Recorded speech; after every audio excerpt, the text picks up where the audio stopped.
Hello friends, 21 मार्च 2024 को एक कथित लिकर पॉलिसी स्कैम के मामले में दिल्ली की सिटिंग सीएम अरविंद केजरीवाल को गिरफ्तार कर लिया जाता है एनफोर्समेंट डायरेक्टरेट ईडी के द्वारा। इससे पहले भी इसी केस में दिल्ली गवर्नमेंट के एजुकेशन मिनिस्टर मनीष सिसोदिया को भी मार्च 2023 और राज्यसभा सांसद संजय सिंह को अक्टूबर 2023 को गिरफ्तार किया जा चुका है। अभी तक उन लोगों को बेल नहीं मिले। लिकर पॉलिसी में जो स्कैम हुआ था वो स्कैम है क्या, रियली में स्कैम हुआ था या आम आदमी पार्टी के विरुद्ध में एक परसेप्शन गढ़ा जा रहा है बीजेपी के द्वारा, मतलब पॉलिटिकल कंस्पिरेसी। अगर ये बीजेपी के द्वारा किए गए पॉलिटिकल कंस्पिरेसी है, फिर कोर्ट से अभी तक जमानत मिल जाना चाहिए था मनीष सिसोदिया और संजय सिंह को। कथित लिकर पॉलिसी स्कैम क्या है, आने वाले टाइम में क्यों केजरीवाल को जेल के अंदर ही रहना पड़ सकता है, चलिए आज इस वीडियो से समझते हैं।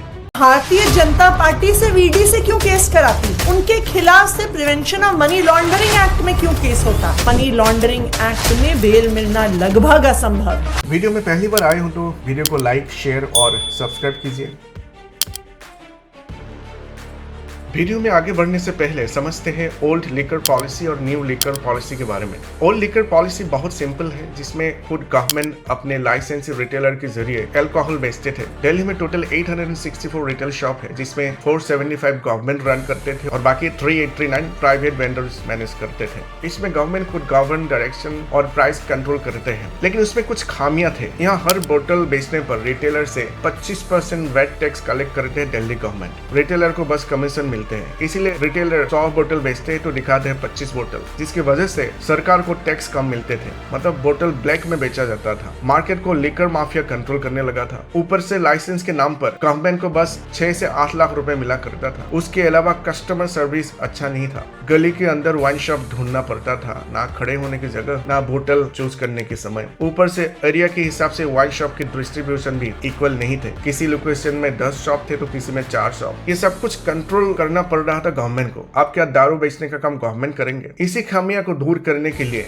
न्यू लिकर पॉलिसी लाए गए थे। नए लिकर पॉलिसी में वाइन शॉप की इक्वल डिस्ट्रीब्यूशन के लिए दिल्ली को 32 जोन में बांटा गया और हर जोन में 27 वाइन शॉप की प्रावधान रखा गया। वाइन शॉप की लाइसेंस डिस्ट्रीब्यूशन बिडिंग के जरिए किया गया था, जिसके जरिए हर रिटेलर से 6 से 8 करोड़ रुपए एक चक्कर को मिला था। मतलब सरकार के लिए बेटर रेवेन्यू जनरेशन हुआ था। वैट भी 25% से घटाकर 1% कर दिया गया, जिसकी वजह से ब्लैक मार्केटिंग और लिकर माफिया मार्केट से खत्म होने लगे। कस्टमर सर्विस बेटर करने के लिए वाइन शॉप की साइज मिनिमम 500 स्क्वायर फीट होगा, वो भी एयर कंडीशन के साथ। दारू कंज्यूम करने की उम्र 25 से घटाकर 21 साल होगा, ताकि कस्टमर बेस ज्यादा हो। ड्राई डे दिल्ली में ज्यादा थे, उसको कम कर दिया जाएगा बाकी स्टेट की तरह। भले गवर्नमेंट गवर्न या डायरेक्शन देंगे, लेकिन बोतल का प्राइस गवर्नमेंट निर्धारण नहीं करेंगे, वो प्राइवेट प्लेयर खुद डिसाइड करेंगे बोतल का प्राइस क्या होना चाहिए। बार रेस्टोरेंट से ड्राफ्ट बोतल खरीदा जा सकेंगे। साथ ही साथ गुड़गांव जैसा वाइन के आउटलेट खोला जाएगा कस्टमर सर्विस बेटर करने के लिए। मतलब लिकर को प्राइवेटाइजेशन करना, गवर्नमेंट को बस रेवेन्यू जनरेट करना है, बाकी बेचने का काम प्राइवेट प्लेयर हैंडल करेंगे। गवर्नमेंट को लगा कि इससे गवर्नमेंट को कम से कम 20% ज्यादा रेवेन्यू जनरेट होगा, और हुआ भी था। पहले जहां 7041 करोड़ रेवेन्यू जनरेट हुआ करता था, इस पॉलिसी के बाद रेवेन्यू 8919 करोड़ पहुंचे। ये पॉलिसी एक ही दिन में नहीं लाए गए थे। इस पॉलिसी के ऊपर काम स्टार्ट हुआ था 2020 लॉकडाउन के बाद से।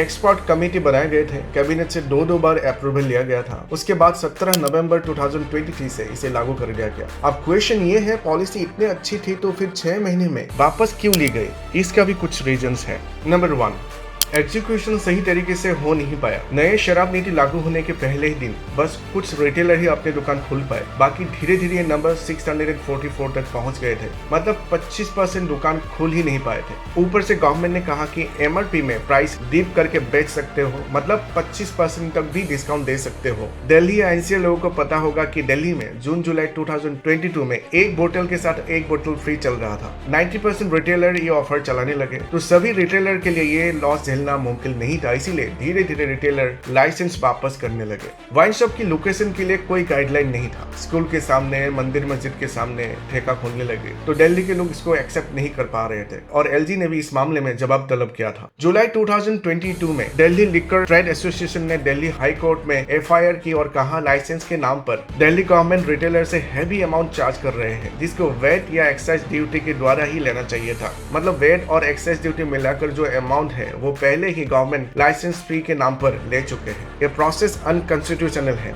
एसोसिएशन को लगता है ये पॉलिसी बड़े कॉर्पोरेट को लाभ पहुंचाने की मंशा से बनाया गया है। इसमें गौर करने वाली बात है टाइमिंग। मार्च 2022 में गोवा में असेंबली इलेक्शन हुआ था, जहां आम आदमी पार्टी ने पुरजोर तरीके से लड़े थे। 2021-22 में जब कोरोना की लहर चल रहा था, उस समय लिकर लाइसेंस होल्डर ने सरकार को कहा कि कोरोना के दौरान उन लोगों को काफी नुकसान हुआ है, इसके लिए सरकार से कंपनसेशन चाहिए। तो दिल्ली गवर्नमेंट ने लगभग 140 करोड़ के आसपास लाइसेंस फी वापस कर देते हैं। अब बीजेपी के द्वारा अनड्यू बेनिफिट का रीजन ये कहा गया कि लिकर लाइसेंस होल्डर को जितना भी बेनिफिट पहुंचाया गया था, उसके रिटर्न में आम आदमी पार्टी ने उन लोगों से गोवा चुनाव लड़ने के लिए चुनावी चंदा लिया, जैसे क्विड प्रो को कहा जा सकता है, मतलब समथिंग फॉर समथिंग। ये काइंड ऑफ स्कैम है, बट अमाउंट कितना है उसको अलग अलग समय पर अलग अलग बताया गया। सीबीआई ने शुरुआत में उसे 1 करोड़ कहा, फिर 100 करोड़, बाद में 144 करोड़। बीजेपी प्रवक्ता ने भी अलग अलग समय पर अलग अलग अमाउंट कहा। हाल ही में आज तक की एंकर सुधीर चौधरी ने कहा कि ये घोटाला लगभग 2500 करोड़ के आसपास है। सीबीआई के बाद अगस्त 2022 को ईडी भी इस केस में कोर्ट पड़ते हैं, लेकिन अभी तक मनी ट्रेल ढूंढ नहीं पाया। अब क्वेश्चन ये है, घोटाला हुआ भी था या नहीं? क्या ये बीजेपी की एक पॉलिटिकल स्टंट है आम आदमी पार्टी को बदनाम करने के लिए? क्योंकि अमाउंट कितना है वो किसी को कुछ नहीं पता। स्कैम हुआ तो अमाउंट तो पता होना चाहिए था। 2 साल होने वाला है, अभी तक चार्जशीट दायर नहीं की। ऐसा क्यों? अगर प्रूफ है तो चार्जशीट दायर करो और ट्रायल स्टार्ट करो। लगभग 2 साल के बाद शरद चंद्र रेड्डी, जो पहले इस मामले में एक्यूज थे, जिसके ऊपर आरोप थे कि उन्होंने आम आदमी पार्टी को 100 करोड़ रुपए घूस दिया था साउथ ग्रुप को लिकर पॉलिसी के द्वारा बेनिफिट पहुंचाने के लिए, उनके कहने पर केजरीवाल को गिरफ्तार कर लिया जाता है, क्योंकि वो अप्रूवर बन चुके हैं। अभी अप्रूवर बनने से पहले 5 करोड़ रुपए और अप्रूवर बनने के बाद 55 करोड़ रुपए चंदा दिया था एपीसीएल के द्वारा बीजेपी को, और जिसका मालिकाना हक शरद चंद्र रेड्डी फैमिली के पास है। वैसे पीट दर के मामले में उनको बेल मिल चुके हैं। ईडी के आरोप है कि 100 करोड़ रुपए जो आम आदमी पार्टी को मिला था शरद रेड्डी से, उसको समझौता कराए थे तेलंगाना के एक सीएम की बेटी के कविता ने। ईडी ने उसको भी गिरफ्तार कर लिया था हाल ही में। जो पहले एक्यूज है वो अप्रूवर बनने के बाद केजरीवाल के खिलाफ बोलने लगे। क्या उनकी बातों को ट्रस्ट में लिया जा सकता है? इसीलिए एक बार सुप्रीम कोर्ट ने मनीष सिसोदिया के मामले में कहा था कि ये केस ट्रायल में 2 मिनट भी नहीं टिक पाएंगे। अब ट्रायल होगा तब ना। ट्रायल के लिए चार्जशीट दाखिल करना जरूरी है, जो अभी तक किया नहीं। बस आज किसी को कल किसी को गिरफ्तार करे जा रहे हैं। अब क्वेश्चन यही है, ये पॉलिटिकल कंस्पिरेसी है तो मनीष सिसोदिया, संजय सिंह को बेल क्यों नहीं मिल पा रहे अभी तक? क्या आने वाले टाइम में केजरीवाल को भी जेल के अंदर ही रहना पड़ सकता है कुछ महीने या कुछ साल तक? Answer is most probably yes. ऐसा क्यों?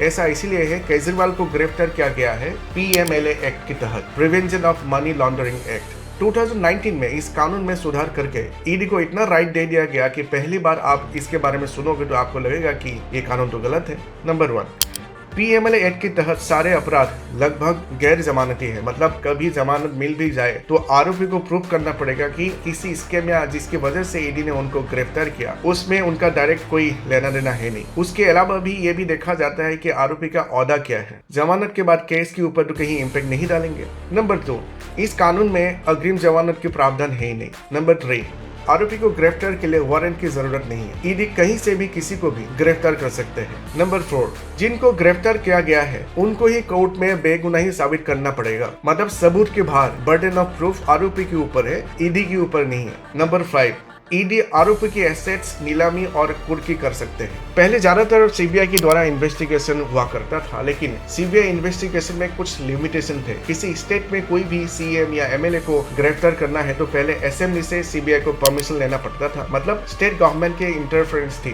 बट इस एक्ट के द्वारा ईडी को किसी एमएलए सीएम को गिरफ्तार करना है तो स्टेट से कोई परमिशन लेना नहीं पड़ता, ना कोई वारंट की जरूरत है, मतलब किसी को भी ईडी उठा के गिरफ्तार कर सकते हैं। 2-4 साल से आपको एक चीज नजर आ रहे होंगे कि विपक्ष के किसी भी एमपी एमएलए सीएम के ऊपर कोई भी कार्रवाई करना है तो सेंट्रल गवर्नमेंट ईडी को यूज कर रहे हैं। पॉलिटिकल पार्टी के ऊपर जितना भी शिकंजा ईडी ने डाला है पिछले 2-4 साल में, उसमें मोर देन 80% ऑपोजिशन के ऊपर है। इसलिए 2019 में पीएमएलए एक्ट को सुधार करके ईडी को असीमित राइट दे दिया गया है। इसी रीजन की वजह से ये तो तय है कि आने वाले समय में केजरीवाल को जेल के अंदर ही रहना पड़ेगा। वीडियो अच्छा लगा तो लाइक, शेयर और सब्सक्राइब कीजिए।